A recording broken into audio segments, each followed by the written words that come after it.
Hello guys, how are you all? Welcome to my channel. So, today we are gonna see, what if Naruto fall in love with Tashigi, part 1. Subscribe if you enjoy the video. Let's start the story. The pirate ship was flying over the battlefield unbeknownst by the marine or the pirates. It was the ship of the Force Pirates. Ice Age.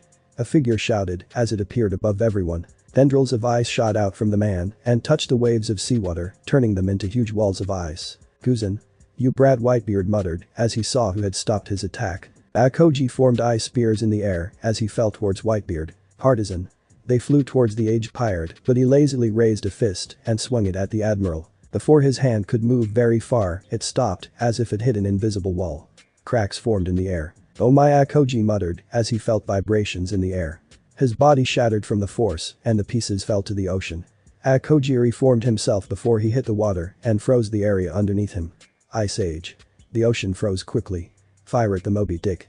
All cannons were pointed at Whitebeard's ship. Well, isn't this nice and convenient to walk on, one of the many pirates shouted out. Whitebeard's pirate army left their ships to fight and retrieve Ace back from the marines. But the Shichibukai all watched a battle between the marines and Whitebeard from their posts. Bartholomew Kuma watched impassively with a Bible in hand. Unquixote Doflamingo looked excited as he watched the battles rage on. Deco Mariah was in the same state as Doflamingo, except he was marveling at the amount of powerful shadows and bodies he could possibly retrieve. Bo Hancock was worried about Luffy.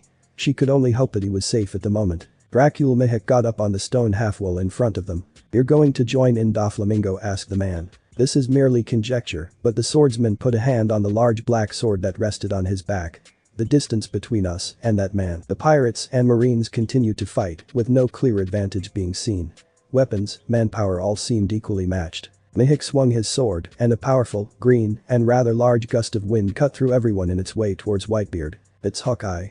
The pirates and marines shouted. Cheeky brat, Whitebeard himself just smirked as one of his most trusted sons stood before the wave. It had been a rather fierce struggle, but eventually the strike was stopped and everyone saw who had stopped it. No one touches Pop while I'm around, the man said with a huge smile on his face. It's 3rd Division Commander, Diamond Jaws. The marines and pirates shouted. The bright shine emerged from above the battlefield. Yasukani no Magatama.The yellow suit that shoots lasers at Whitebeard surprised many of them. Kizaru. The huge man said. The admiral had made his move and the lights got closer to Whitebeard. Dear, he said, as if it were a slight annoyance. That's a little bright, as he squinted his eyes when suddenly someone else leaped in front of him. The beam struck the man and exploded away from Whitebeard. The man covered with blue flames flew above the aged pirate. His body reformed without a scratch and his arms shaped like wings. And you take out the king right off the bat, you know. The bird-like man told the light man with a grin. It's 1st Division Commander, Marco. The marine shouted in fear and the pirates with happiness. The Whitebeard pirates, Kizaru's tone was one of amusement. Sure are scary. Marco continued to grin at the admiral, ignoring the awe that marines and pirates alike held for him. You got me. You liar. Kizaru replied. Time to show you how scary we Whitebeard's pirates are, Marco shouted as he flew towards the admiral. Please don't continue to shoot more beams of light at the Whitebeard pirate, watching as the man transformed into a phoenix. The beams exploded as they collided with the Zohan, but the blue flames healed any damage he sustained. As soon as Marco reached Kizaru, he attempted a kick to the admiral's head. It was blocked by the light man. Oh. Pretty effective, I'd say, Kizaru smirked at the phoenix man. Marco just sneered. You liar.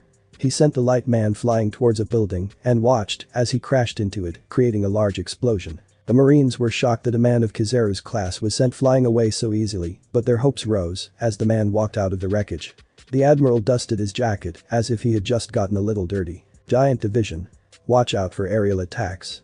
Kizaru ordered in a rare commanding tone. The giant marine troops had started to advance. When suddenly, a large chunk of ice was thrown at them, courtesy of Jaws. And just as suddenly, a large fist of magma burst through the ice, evaporating it almost immediately. Admiral Sakazuki. The Naruto crew. The yellow cloak figure got up to leave the room when Naruto appeared before it. Where do you think you are going, Naruto asked. To kill that bastard. He was the one that killed my parents, yellow cloak figure replied. No, you are not, Naruto said. But why, yellow cloak figure replied. You know why, Naruto said. But yellow cloak figure was cut off. Sit down, Naruto said, as the yellow cloak figure sat down.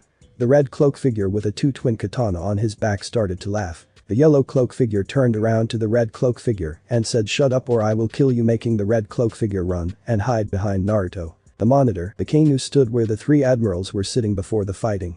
He hadn't even moved from his position. The pirates and marines alike screamed as the magma landed on them. The molten rock tearing and burning their bodies sent them into a slow painful death. One of the pieces flew towards Whitebeard, but he raised a he had in his hand to block the rock. He brought it to his face and blew the flames out with one breath. Magma brat, my birthday is next week. The king chuckled, his voice sounding sharp and remorseless. Too bad you will be 6 feet below by that time, Whitebeard. Next scene, go get them oars, Junior. The pirate shouted. It was all slowed when the ice started to rumble from something big in the distance. Ace is nice. The voice was loud and booming. It sounded like it had been spoken by a giant, but only bigger. I won't let him die. Even the giants were shocked by the creature that appeared. That's the descendant of Kunihiki Oars, one of the vice admirals muttered. That thing's even bigger than a giant. The monstrous giant roared as it took out a blade. Don't let him into the bay. He'll smash through the lines too quickly. That body. I want his corpse. Uriah drooled where he stood as he saw Oars Jr. My whole body is tingling. Don Flamingo stated as he rushed forward into the fight. Oars. Don't do this. You'll only end up as a target, Ace was screaming from the scaffold, still bound by his chains. Don't worry, Ace. I'll be right there. Oars Jr. ignored the pleas of his friend as he picked a battleship up and smashed 2 of the giant marines with it. Oars have opened up a path into the bay. Everyone. Charge. Whitebeard growled at how Oars Jr. was just taking all the hits. There's a fine line between being heroic and being suicidal. Old man. The giant called out to his father, don't stop me. I want to save Ace. He paused to cut one of the giant marines with his blade. As soon as I can. A few cannons rang out and explosions covered his arm. I can see that. Whitebeard shouted back, everyone. Go and back Oars up. Next scene. Hey, isn't that the pirate empress? She's so beautiful. Quickly. Oars are distracting them, so take them out. Hancock watched as some pirates fired at her with cannons. Moving quickly, she pulled a heart from her mouth and pulled back on it. Slave, she let it go, sending forth many arrows toward marines and pirates alike.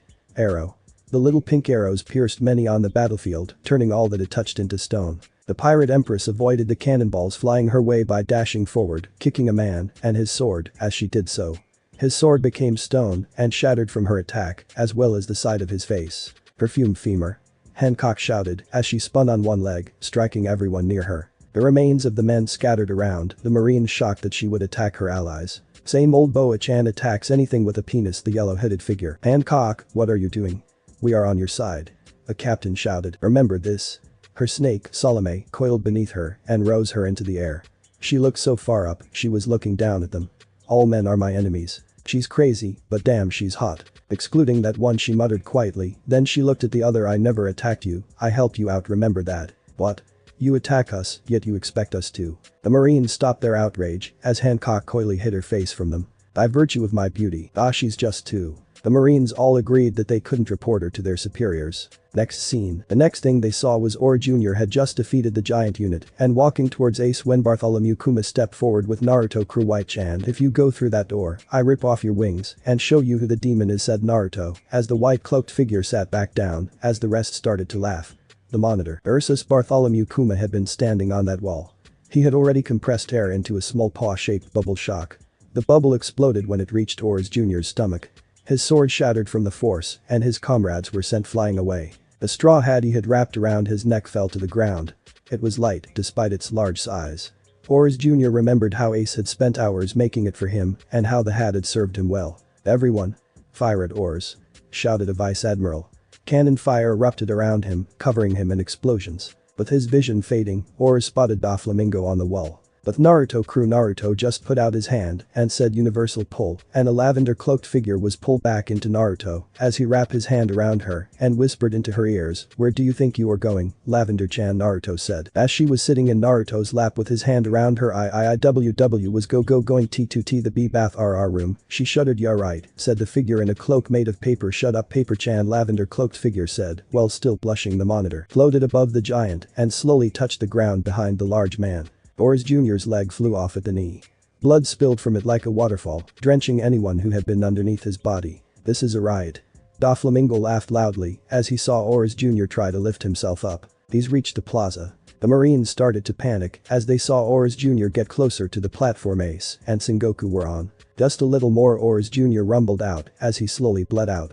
He continued to crawl towards Ace, then Gecko Moria appeared. But Naruto crew, stop right there, it is not time yet, Naruto said, but Captain, the blue cloaked figure said as her eyes glowed, your charm won't work on me. Besides, it is not our time yet, Naruto replied as the blue cloaked figure sat back down. The monitor, that stupid Doflamingo. Cutting his leg off when I said I wanted his corpse. A dark figure stood underneath Oars Jr.'s heart. Large bat-like shadow creatures started to rise towards the giant's body. Tsuno Tokage. The shadow creatures tore through the giant's body, coming within a few inches of his heart. Oars Jr. felt his life slipping from him as his hand came within a few meters of Ace. The last thing he saw before his eyes failed him was Ace's pained face. I'm sorry, Oars Jr. fell to the ground with a large thud, cracking the ground. Next scene, Oars Ace shouted. Whitebeard watched Oars Jr. fall to the ground. He didn't know if his son was dead or not. Ear wide open, Whitebeard.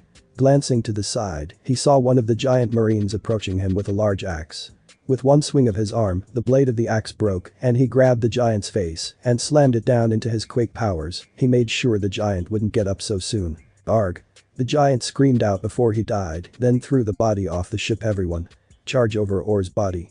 He ordered his children. Naruto crew, Whitebeard's cold, said the red-cloaked figure. Yeah, I wouldn't want to fight against him, said the yellow-cloaked figure. Don't worry guys, I protect you, Naruto said. You realize the last time you fought him he destroyed you without waking up, said the lavender-cloaked figure. Come on Lav-chan, that was several years ago, Naruto said while he pouted. But you still lost, said paper-cloaked figure as Naruto cried in tears as they all laughed. You may be old pops, but you still got it, Naruto, as he looked at the monitor. The monitor, this is so great.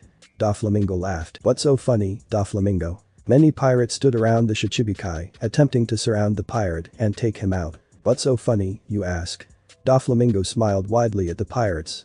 Why, this feeling of standing at the turning point of an age. Right now, this place is truly neutral. The man he spoke to didn't notice the maniacal glint behind Doflamingo's glasses. 13th Division Commander, Water Buffalo Atmos. A marine shouted. The Shichibukai lifted his hand and Atmos felt his body move without his will. Oh no everyone. Get away from me. He begged his comrades to run, but they were too confused. Doflamingo laughed as he watched the division commander cut down his own men. Pirates or evil marines or justice, Lord knows how many times those labels have been passed around. He continued to tell Atmos as he charged even more of his men. Next scene, hey, what's that coming towards us? What in the world? Something's falling from the sky. The large object was falling rapidly towards the battlefield and everyone looked up at it in confusion. I told you that you were going over the top. Voices could be heard from the object. It was this idiot's wink that did it. Are you blaming me for this, Croco boy? As it came closer, all occupants in the war widened their eyes. I wonder what the ice will look like after we get smashed on it. Oh. I'm rubber, so I'll be fine. You're so selfish, Straw Hat. But Sengoku, Arp. Sengoku turned quickly in his friend's direction. Is that another member of your family? Oh crap. Garp rose to his feet and held his head in panic. Luffy. What are you doing here? Naruto's crew. So that is Ace's little brother, I didn't think he would be here, Naruto said. Wonder if he is as reckless like Ace, red-cloaked figure asked. Monitor. Crocodile saw his chance. Whitebeard was just standing there, unprotected. It was time for revenge. He crossed the distance in less than a second and watched as his hook approached his foe. Remember me, Whitebear. The foot kicked his hook away and he flew back. Luffy, with steam coming from his skin and his limbs black, glared back at him. Straw Hat, I thought we had a deal. Crocodile shouted. So, this guy is Whitebeard. Huh, well, he means a lot to Ace, so you're not touching him. Luffy stood before the strongest man in the world without a trace of fear on his face. That's Straw Hat. Luffy looked behind him to see that Whitebeard was looking down at him. The two stared at each other while the fighting seemed to stop to watch the two pirates. Are you here to save your brother? Whitebeard asked. Luffy jumped a little and remembered where he was. Yeah. I'm here to save Ace. Fool, Whitebeard growled at the rubber man and everyone thought the younger pirate had a death wish. Don't you know where you are? You won't be able to do anything by throwing your life off. Shut up. Luffy ignored Crocodile to glare at Whitebeard. I'm going to be the Pirate King, as he raised a hand and pointed at himself with his thumb. But Naruto's crew. He must have some big balls to talk to Whitebeard like that, said the yellow-cloaked figure. Or he could be an idiot, Naruto said as they all laughed. Monitor. Alright. I'm coming, Ace. Luffy jumped off the Moby Dick, headed towards the platform where they held Ace. A pleasure meeting you, Whitebeard-san. That brat's Whitebeard smirked. It would be interesting to see what that Straw Hat brat would do. Next scene, the Marines were crawling all over the place. Luffy dodged several weapons swung at him and used a whip to clear them out of his way. Straw Hat Luffy. Prepare to meet your end. Next scene, Bartholomew Kuma stood on the wall, still in position, with his Bible pocketed. He was charging a laser in his mouth. The wall exploded and Ivankov, with the rest of the prisoners, began to make their move. "Kuma, what are you doing?" The Akama king couldn't believe that his friend was capable of not only firing beams from his mouth, but that he would attack Straw Hat Boy. "Nice meeting you, Revolutionary Commander Ivankov." Doflamingo walked up to the Akama king. "Don't you know the world government modified Kuma to be a human weapon?" Ivankov would learn that his friend was no more. That he had been modified so much that Bartholomew Kuma was now dead. Next scene, "Stay back, Luffy." Ace screamed as the boy approached the pirate in disbelief. "I have my own adventure, my own family. A weakling like you coming to save me, what do you think you can possibly do? Why are you here, Luffy?" "'Cause I'm your brother." Luffy roared back as he ran through the navy when Moria appeared with his zombie soldier to stop him, but Jinbei destroyed them with seawater. "Luffy, go and save your brother. I will handle Moria," Jinbei said as Luffy ran past him. "Thank you, Jinbei." Luffy shouted. Sengoku started talking about Luffy while he was dodging blow from a giant. Ace is not Luffy's real, but an adopted brother who was taken in by Luffy's grandfather. Grap, Sengoku roared. As everybody listened, Luffy's real father is the world's most wanted man dragon. Which shocked a lot of them, even Jinbei, but Hancock didn't care. "Naruto's cruise, the dragon. We have to go right now and save the kid before he dies or dragon will kill us," red cloaked figure shouted as started to run to the control room. "Stop right there," Naruto said. But red cloaked figure said. "No buts, it's not time yet, beside I can protect us from dragon," Naruto said. "Like the last time," blue cloaked figure said. "On, that was 2 years ago, I stronger now," Naruto said as they all laughed at him. "Worthless crew, they don't even believe in me," Naruto muttered. "I believe in you, Naruto-kun," said the lavender cloaked figure. "Thank Lav-chan," Naruto replied. "Monitor, Straw Hat." A woman wearing glasses stood in their way now. "Get out of the way, Tashigi." A came out of the nearby smoke, slamming into Luffy's face, sending him skidding across the battlefield. "Ah. It's you, Smokey," Luffy said as he looked up and saw his old rival. "That's Smoker." Smoker shouted as he emerged from the smoke that surrounded them. He had used some fires to cover his approach. "I don't have time to play with you," Luffy shouted as steam came off his body. Gum gum, Gatling as Smoker flies into the air to dodge the attack. "Don't ignore me, Straw Hat," Tashigi roared as he attacked Luffy, only from him to vanished. "Where is he?" Smoker asked when Luffy appeared in front of him. Gum jet Gatling. Luffy's attack hit Smoker, but it wasn't effective. "Wide launcher," Smoker shouted as he attacked Luffy by slamming the tip of the jut into Luffy's neck and they plow into the ground. Smoker pinned Straw Hat. "Now it all makes sense," Smoker said over a pinned Luffy. "Why dragon saved you, F. How dare you," was heard, and Smoker was kicked away from Luffy. Hancock stood in front of Luffy, shielding him from the smokeman. "But Naruto crew, that team, I going to kill him," shouted the black cloaked figure as a machine gun appeared in his hand. "Easy Black, you get your revenge soon," Naruto replied. "Monitor, how dare you touch my beloved like that?"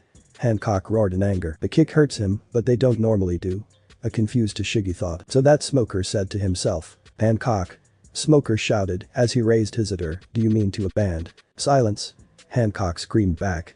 "I am filled with such rage that I cannot even hear your words." The pirate empress looked more fearsome than anybody had ever seen her. "I will chop you up and feed you to my beast." "Hancock." Luffy picked himself up and saw who had helped him out. "Hi." Hancock turned to blush heavily at the rubberman. "Thanks again. You keep helping me out," Luffy said with a smile on his face. "Luffy, you have to keep moving on. I'll take care of this guy for you."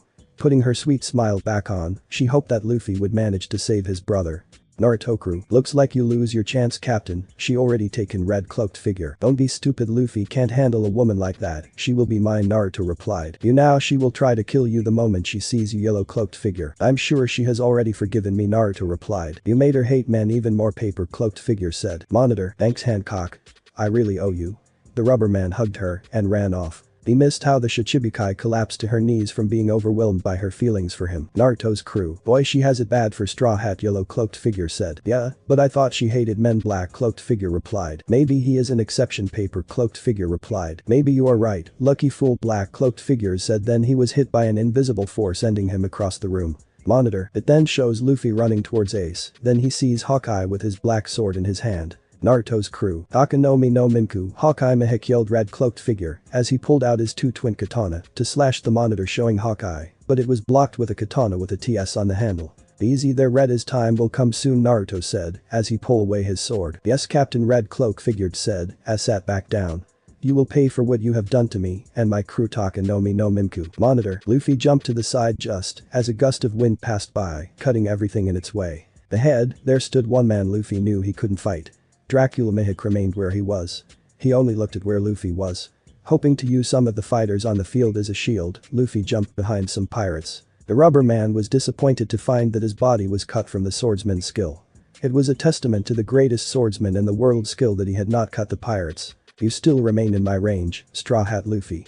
The man's voice sounded as stoic as ever as Luffy fell to the ground, bleeding. Jinbei walks in front of him. Takanomi no Mimku, if you want Ace's brother, then you will have to go through me. Jinbei, Luffy said. Go and save Ace, the fishman replied as Luffy ran off. Son of the sea Jinbei. Takanomi no Mimku raises his sword at Jinbei. Fishman karate. Jinbei shouted as he entered his stances. Fire. The marine shouted as they fired cannonballs at them. Jinbei shouted arabesque brick fist, the cannonballs frozen in mid-air by the force of the attack. Takanomi no Mimku swung his sword, cutting the cannonballs in half, causing the balls explode one at a time. Jinbei shouted, I won't let you touch Luffy-kun. Sharkskin palm thrust to block the explosion. No die shark brick fist as he attacked Takanomi no Mimku, who thrust his sword forward to meet Jinbei's fist. As the two meet, there was a green energy and Jinbei was sent flying into the air and crashing down right through the ice floor into the water. Naruto's crew. No.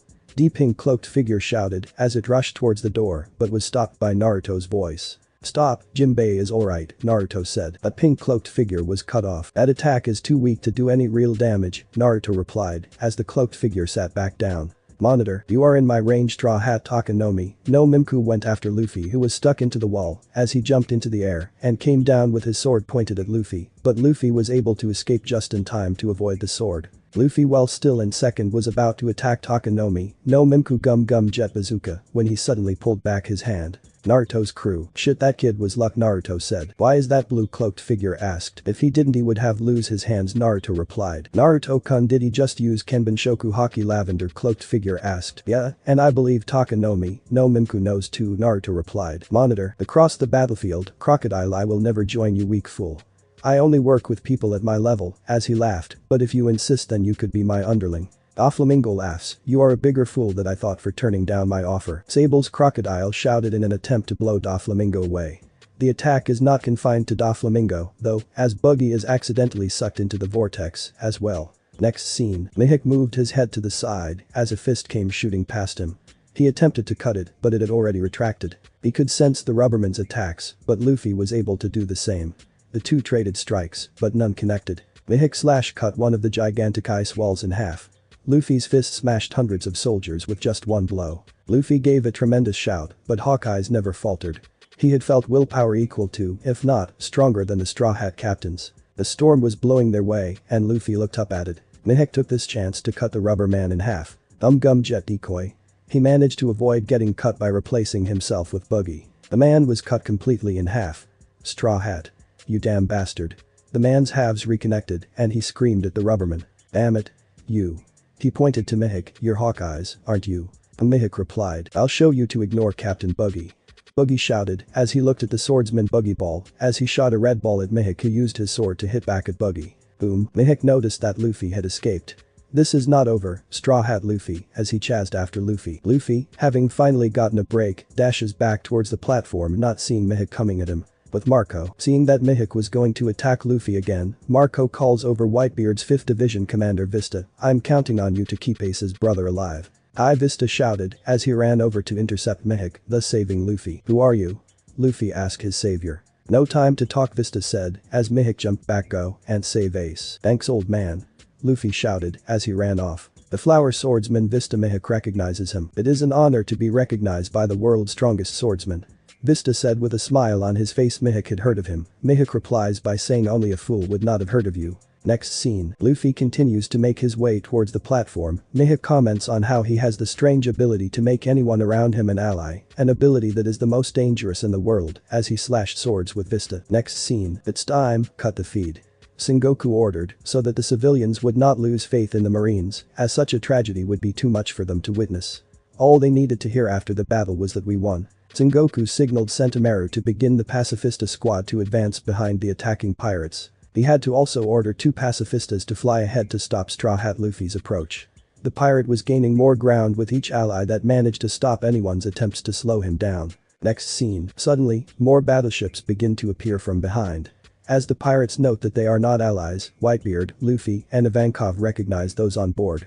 Sentomaru has arrived at the battle, backed up by an army of at least 9 pacifista. Naruto's crew. Shit, so that what they have been hiding, Naruto said. You knew about this, Captain, said the black cloaked figure. I knew they had created a copy of Kuma, but not that many, Naruto replied. So that why we have not entered the war yet, asked the pink cloaked figure. That one of the reason, Naruto replied. You said one of the reasons, that means you have more reasons. What are they? Paper cloaked figure. Well, I wanted to see what their forces can do, Naruto replied. Now that all of your worries have been proven, are we ready to join the war? Asked a red cloaked figure. Not yet, Naruto said. You have another reason, don't you, yellow cloaked figure asked. Yes, the force tells me that they are trying to trap all of us in a way that we can't escape, Naruto replied. Do you know how? Asked lavender cloaked figure. No, and that's the problem, Naruto replied. Monitor. It showed Sengoku talking in a snail. Attention all marines, get off the ice. I repeat, get off the ice. You heard the man fall back. Next scene. Hawkeye and Vista slashing swords were evenly matched. Then Vista jumped into the air and shouted Rose Rondo, and rose leaves started to rain down out of nowhere. Impressive Hawkeye, but he kept his cool and swing his sword world's strongest slash, destroy the rose leaves and head towards. So Vista blocked it with his 2 swords in an X form, then redirected it into the air. The Shichibukai turned around to see the marine retreating, so it's time. He had been informed of Sengoku's plan, and so they were told to be in the courtyard off the ice before it was too late. It seems like our duel has to be cut short, as he resheathed his sword and walks towards the courtyard. Yes, see you around, Vista replied as he went back to help the others. But Naruto crew. What the hell just happened, shouted black cloaked figure. It seems like Sengoku is about to make his move and does want the public to see it, Naruto replied. So what are we going to do, Captain, white cloaked figure asked. Cut their feed and activate the eye in the sky, Naruto replied. Activated now, shouted paper cloaked figures as a hatch out at the bottom of the ship, a bird flew out and started descending. There is a great disturbance in the force, Naruto said as he fell to his knees. What do you mean, Captain? Asked lavender cloaked figure running over to him. Something bad has happened, Naruto replied. On the battlefield. Ah, squad.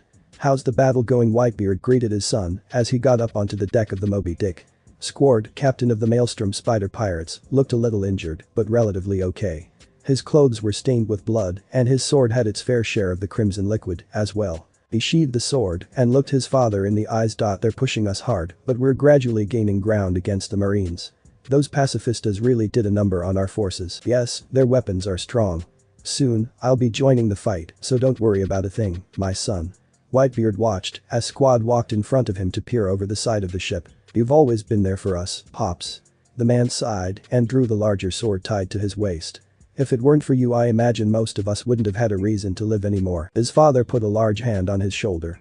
Everything will be alright, Squad.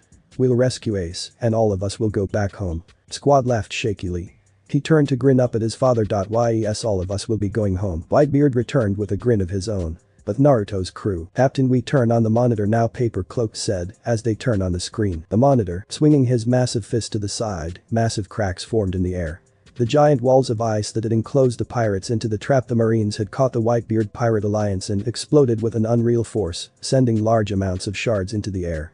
As it all cleared, the walls that had kept them all in were reduced to nothing, moisture in the air. If any of you want to leave, you may.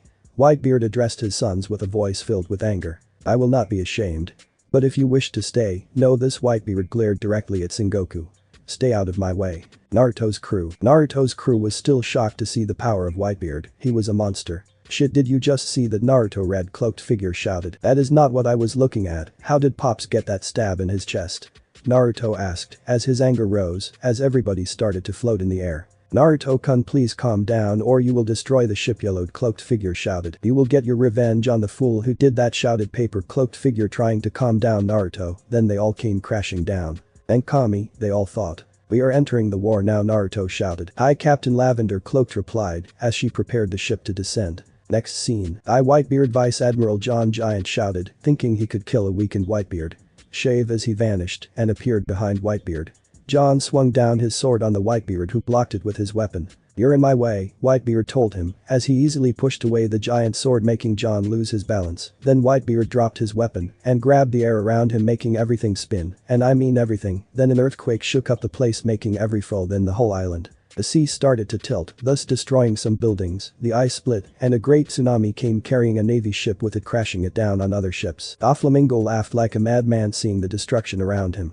Damn bastard John Giant attacking Whitebeard again as he swing his sword down at Whitebeard. Too slow brat Whitebeard was too fast for him and jumped into the air and punched John in his stomach with his left fist coated with his DF power, sending a shock wave through the giant's stomach and destroying everything it met and head toward Ace, but suddenly it was deflected by the three admirals. Next scene, Luffy had ignored how the Marines had retreated from the ice to fortify the walls that barred his way.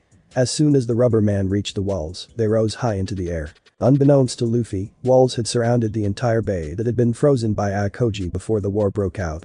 The only ones left on the ice were the Whitebeard Pirate Alliance, the pacifistas, and some stranded Marines that were unable to make it back to the mainland. In a rage, Luffy pounded his fists against the walls, unable to do more than to dent the thick metal obstacle. Next scene, magma started pouring down Akanu's hand, then he shouted Ryusei Kaizen, Meteor Volcano, as he started lava into the air. Naruto's crew, don't worry guys, it won't even touch us, lavender cloaked figure said to everybody's mind at ease. Monitor, giant magma fist, came raining down, destroying everything it touches, ship and pirates. As the fist rained down, it also melted the ice too, forcing the pirates back. As they turned back, they met up on some pacifistas who attacked the pirates, then the magma fist hit the Moby Dick, destroying it. Naruto's crew, how far are we? Naruto shouted. Still too high for us to jump from, give me 10 minutes, Lavender replied. Make it 5 minutes now guys, are you ready? Naruto said. Hi, they all shouted. Red, when we land you will have a mihik. He started, then he turns to black cloaked figure. You have smoker and any pacifistas, Naruto said, then he turns to lavender cloaked figure. You have Doflamingo, Naruto said, then he turns to white cloaked figure. You have Kuma, Naruto said, then he turns to blue cloaked figure. You have Moria, Naruto said, then he turns to pink cloaked figure. Pacifistas and any vice admirals that attacks you, Naruto said, then he turns to paper cloaked figure. You have Kizaru, Naruto said, then he turns to yellow cloaked figure. I know you want Akainu, but you know the reason you can't, so you will have Aokiji, Naruto said. I will take care of Akainu. You will only engage them on my command, Naruto replied. Yes, Captain. They all shouted. Now it's time to get this show on the road, he said as they continued to descend. Monitor, the Marines were planning on eliminating all enemy pirates as they were trapped in the walls, but Oars had foiled that plan. They then changed to intercept and catch the pirates in a bottleneck around the opening. Concentrating all fire on the opening would eliminate most, if not all, of the enemies that would dare cross that path. They didn't expect a torrent of water to leap over the wall and crash into the earth of Marineford, depositing the one riding the current. Monkey D. Luffy, captain of the Straw Hat Pirates, stood hunched over in the middle of the most elite Marines the world government had to offer, holding a broken mast. All three admirals stood behind the group, prepared to defend any attacks that would reach the execution platform. But the mighty roar, Luffy felled every Marine around him except for the admirals. You certainly are a bold one, Akainu snorted derisively, Dragon's son. Geez, isn't this stage a bit too much for you, Straw Hat? Aokiji looked less than pleased as he let loose another sigh, his breath forming a little mist. You certainly are a scary one, Straw Hat. Luffy Kizaru drawled out slowly as he grinned at the pirate captain. Luffy's eyes settled on the admirals as he let out a low growl. Naruto's crew. Suddenly Naruto got a vision and got up and started running to the escape pad. Shit, they going to kill Ace, Naruto shouted. Naruto, we are still too high. Yellow cloaked figure shouted, but Naruto didn't listen. He ran into an empty pad and turned it on. Shit, lavender faster, paper cloaked figure shouted. Hi, lavender cloaked figure replied as they descended faster. Marineford. The rubber man jumped into the air, swinging the large mast towards the three powerful enemies in his way. But the quick touch from Aokiji, it froze in midair. Undeterred, Luffy kicked it at a speed that was too much for many of the soldiers, with a cry of stamp Gatling. Equally unfazed, the frozen mast pieces passed through the admirals. They had been a little unprepared when Luffy touched the ground, his legs compressing and decompressing as he rose to shoot past them. In a flash, Luffy covered most of the distance between him and Ace. Luffy saw Ace's eyes widen as he realized how close Luffy was approaching the platform. Sorry, but you're far too slow. Looking to his left, Luffy saw Kizaru poised to kick him in the face with a kick charge with his light powers. Instantly, the rubber man found himself crashing into one of the many buildings that lined the coast of Marineford, prepared to execute the prisoner. Shocked, Luffy pulled himself from the rubble to see the two executioners that stood near Ace drop their blades upon their prisoner. Ace was about to be executed when suddenly a giant handprint appeared in the ice a few feet in front of Whitebeard, crushing a few Navy soldiers, causing everybody to freeze in shock. Hey Sengoku, I hope that is not who I think it is, Garp said to him as he saw what had just happened. I hope he is not supposed to be dead, Sengoku replied as he saw the handprint in the ice. Yeah, we can't afford another powerhouse, Garp said. Kukuku, that shocked everybody who heard that, laughing before, but none was more shocked than Ace and Akainu as they saw a figure landing. "Shida, you are supposed to be death," shouted Akainu, then the figure took off his cloak so that everybody could see his long red hair, like Zane from Yu-Gi-Oh! GX, and face, the same thing that Dark Zane wears in Yu-Gi-Oh! GX, with his 3 katanas strapped to his back, then suddenly he pointed a finger towards Ace. But Ace, the 2 guards that were about to execute Ace, were sent flying off the platform, which shocked everyone on the battlefield and momentarily stopped and stared at the miracle. WWH, what? "You can't be Naruto, you're supposed to be dead," Ace just shouted as he looked at Naruto. The admirals went wide-eyed, Garp choked in surprise, and Sengoku became ghost white. The Shichibukai have passed and present all reacted differently. Gekko Mariah went wide-eyed in fear and started to tremble. Doflamingo started laughing like an idiot. Jinbei had a small smile on his face. Crocodile was scared shitless. Bo Hancock had a light blush as she remembered her Luffy-kun until she saw Naruto when her anger started to form. Kuma remained expressionless and Mihawk started charging up his sword and the fire raged in his eyes. It scared some people. But among the pirates all was silent until a deep booming laugh was heard through the battlefield. Everyone turned to look at the source and was shocked to find it was Whitebeard. "I should have known you were a dead brat." Whitebeard laughed. "What's going on?" an oblivious Luffy asked. "That Luffy-kun is a game changer," replied Jinbei. Whitebeard also said to grinning ladies and gentlemen, pirates and marines, "He is indeed alive, the living force Uzumaki D Naruto." As Whitebeard shouted out Naruto's name, it sent a shock wave of panic throughout the navy. "Should not the living Forsu our doom," said a Navy soldier. "I thought he was dead," said another Navy soldier. "But admirals, no matter, I will kill him again," Akainu said. "This just got more troublesome," Akiji said. "Boy, he looks scarier than the last time," Kizaru said in a laid-back voice. "But Ace, that can't be Naruto.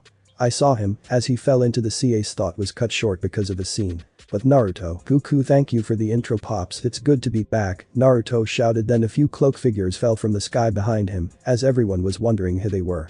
Naruto looks around as his eyes meet Hancock and blows her a kiss. He could see the anger in her face, and if looks could kill, he would be dead 10 times over. The mono sleeve hammer Naruto was sent flying back a few feet as his crew rushed towards him. "Are you alright, Captain?" asked red cloaked figure. "I'm fine, but I deserve what," Naruto said as he got up to see who had hit him.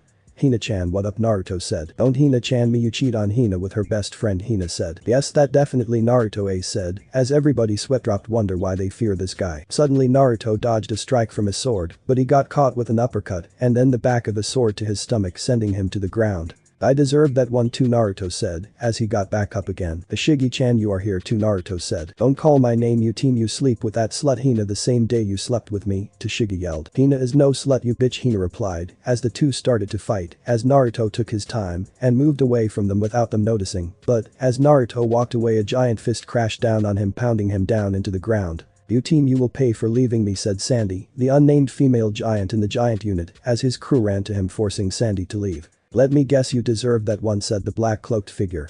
"No, that's the only one I don't deserve," Naruto said. "That bratty never learns," said Whitebeard with a smile on his face. "So the rumor about him being a legendary ladies' man was true, but I still wonder, how did he have sex with that giant?" Marco asked the question that is on everybody's mind. "Damn. How did you have sex with her? She is like 10 times your size." Red cloaked figure asked as everybody tried to listen for Naruto's answer. "Let's just say I used the force," Naruto replied as his nose started to bleed. Then everybody looked at Sandy, who had a blush on her face. Then Naruto dodged a sword. "Ice Admiral Doberman, long time no see, still sporting the scars I gave you," Naruto said as Doberman growled at him. "They make you look more handsome. You will pay for sleeping with my wife," Doberman shouted. "Oh, Katsaya-chan, she had one of the tightest pussy I ever felt. I thought she was a virgin until she told me she was married to you and had 3 daughters my age at the time," Naruto said as both Navy and pirates alike started to laugh. Unknown location. "Mom, I can't believe you cheated on Dad with the living force," said Saya. "I couldn't resist him, look how hot he is, and all that power," Katsaya said while having a mini orgasm. "Yeah, you are right, so how was he in the sack?" Samui asked. "Let's just say I couldn't walk for days," Katsaya replied as blood came out of her nose. "Damn. So when can we meet him?" asked Joe. "You are not going to meet him, beside you girls couldn't manage that monster," Katsaya replied. "We can manage anything you can, old lady," Samui said. "What did you call me?" Katsaya asked as tick marks appeared on her face. "And nothing," Samui shuddered. "Are you sure you want to meet him?" Katsaya replied. "Yes, we are," Saya said. "Are you really sure?" Katsaya said. "Yes, we are really sure," Cho said. "Are you really sure?" Katsaya said. "Yes, we are." they all shouted. Fine, you don't have to yell, just make sure you can handle this, Eyes Katsaya replied as she showed them the length and width with her hands, which caused the girls to be blown back with nosebleeds. 5 minutes. Mom, how did you manage that monster? Saya asked. Trade secret, Katsaya replied. Then the 3 girls started kissing her feet. Please teach us, they all yelled. But Naruto. Doberman swung his sword at Naruto, but Naruto dodged and waved his hand in front of Doberman's face. I am not the guy you are looking for, Naruto said. You are not the guy I'm looking for, Doberman replied. You are looking for Vice Admiral Momonga, Naruto said. I'm looking for Vice Admiral Momonga, Doberman replied as he turned around and rushed over towards Momonga and attacked him. You're dead, I can't believe you slept with my wife, Doberman yelled. What, I never touch her, Momonga said as he cross-sword with Doberman. With Luffy. Hey Jinbei, what just happened, Luffy asked. Luffy-kun, that what Naruto called GD mind trick, it allows him to manipulate a person's mind, Jinbei replied. So Sul.